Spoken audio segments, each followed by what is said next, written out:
Welcome বন্ধুরা। আজকে সকালে আমি ভিডিও দিইনি, রোজ রোজ রান্নার কি ভিডিও দেবো।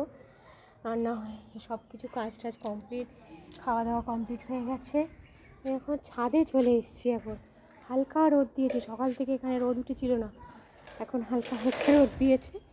ভালো লাগছে, ভালো লাগছে হালকা হালকা রোদে। এদিককার বাড়ি ঘর তো এরকম হয়, ওপরে এই টিনের ইয়ে দেওয়া থাকে, ভেতর দিয়ে আবার ফলস সিলিংয়ের মতো করা থাকে। একটু অন্য ধরনের, কিন্তু আমাদের বাড়িটা কিন্তু ঢালাই করাই। এই চারিদিকে এদিকে বেশিরভাগ তুমি বাড়িতে দেখো, দেখবে সুপারি গাছে ভর্তি থাকে। এখানে আমার তুলসী গাছ, এটা উপরে কৃষ্ণ তুলসী মঞ্জুরি হয়েছে। এখানে এই স্থলপদ্ম গাছটাতে দুবার বেশ কয়েকবার ফুল হলো। এই গোলাপ গাছটা আমি ছেটে দিয়েছিলাম, এই দেখো ছেটে দিয়েছিলাম বলে আবার একটা করিয়ে এসেছি। ডালপালা সব আমি ছেটে দিয়েছিলাম, ডালপালা সব ছেটে দিয়েছিলাম, আবার করিয়ে এসছে। এখানে নয়নতারাটা শীতের জন্য ছোট হয়ে গেছে, সকালে দেখা যায় না ফোটা, বেলার দিকে ফোটে।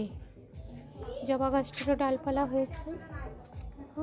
এটা পেছন দিকে, ছাদের পেছন দিকে। এদিকেও দেখো অনেকের বাড়িতেই আছে সুপারি গাছ টাছ, অনেকেরই বাড়িতে আছে, এদিকে সুপারির খুব চল, যে সবাই খুব সেদিকে সবাই খুব পান খায়। এদিকে প্রত্যেক বাড়িতে পান, সবাই পান খায়। এমন কোনো বাড়ি নেই যেখানে পান খাওয়া হয় না। প্রত্যেকটা অনুষ্ঠানে এখানে পান সুপারি লাগে, থাকবেই। তো আজকে এই ছোট্ট মিনি ব্লগটা দিলাম তোমাদেরকে। আমি ছাদে উঠে নিয়ে একটা ছোট্ট ব্লগ। রোজ তো এই রান্না করছি, শাক, মাছ, ডাল, ভাত সব দিয়ে কী হবে, তাই আজকে একটু অন্যরকম। তো তোমাদেরও নিশ্চয়ই সবার প্রত্যেকেরই এতক্ষণে খাওয়া দাওয়া হয়ে গেছে। আবার অনেকের বাড়িতে হয়নি, কারণ বাড়ির লোক আসবে তারপর খাবে। আমাদের এখানে আস্তে আস্তে ভালোই ঠান্ডা পড়ছে, সকাল থেকে এতটুকু থাকে না, রোদ থাকে না। এই এখন আমার একটু গরম লাগছে, এতক্ষণ আমিও জ্যাকেট পরেছিলাম।